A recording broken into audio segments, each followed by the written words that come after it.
That night, Florence seemed quieter than usual. The narrow streets glowed under the soft golden lights, and the sound of distant laughter floated through the air like a melody. Inside La Bella Luna, the dinner rush had ended.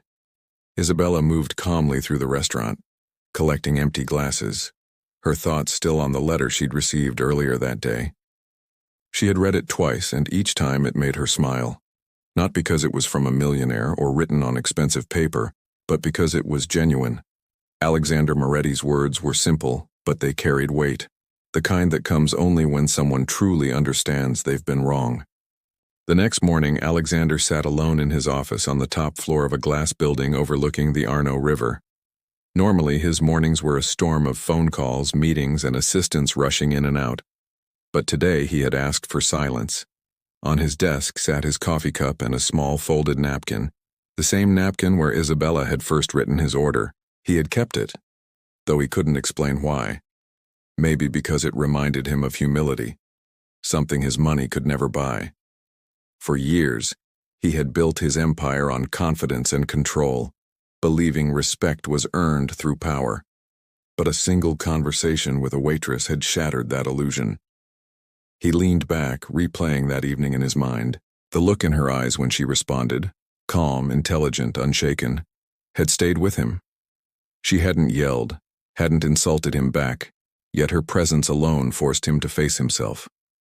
He sighed, murmuring softly, "It's strange how a few words from the right person can change everything."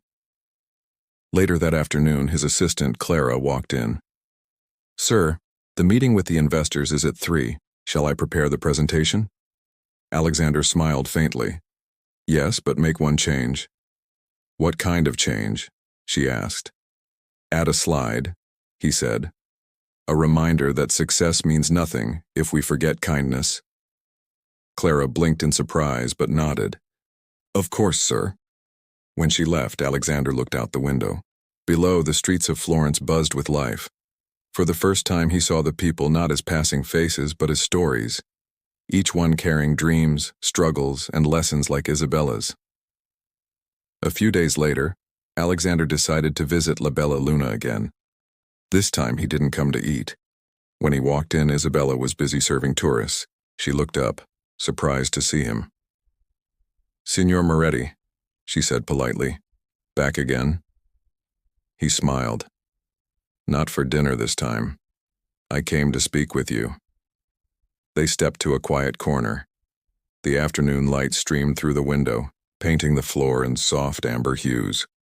"I wanted to thank you again," Alexander began. "Not just for your patience, but for what it taught me. I've spent my life chasing success, but I realized without respect it's empty."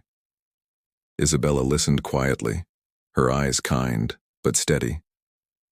"I don't expect forgiveness," he continued, "but I do want to offer something.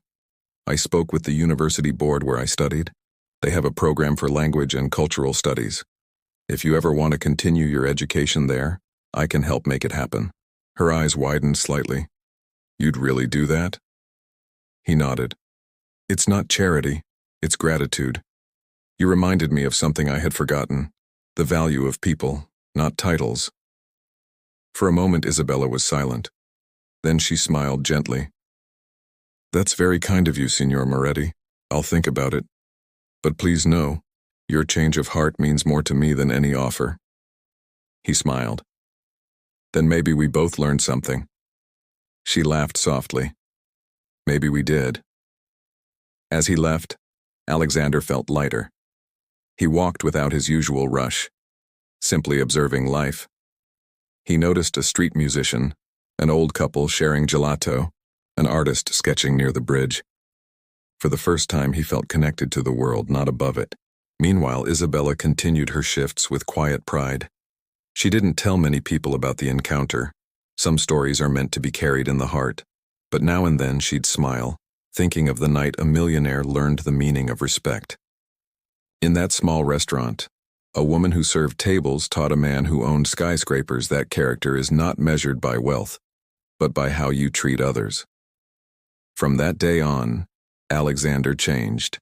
He greeted his staff by name and started a scholarship for students in hospitality. He often told people, "The best lesson I ever learned came from someone I once underestimated."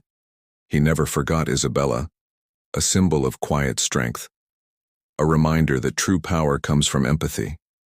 For both of them, it was proof that kindness can echo in ways we can't always see. Sometimes life's greatest lessons don't come from classrooms, but from unexpected encounters that can change us forever.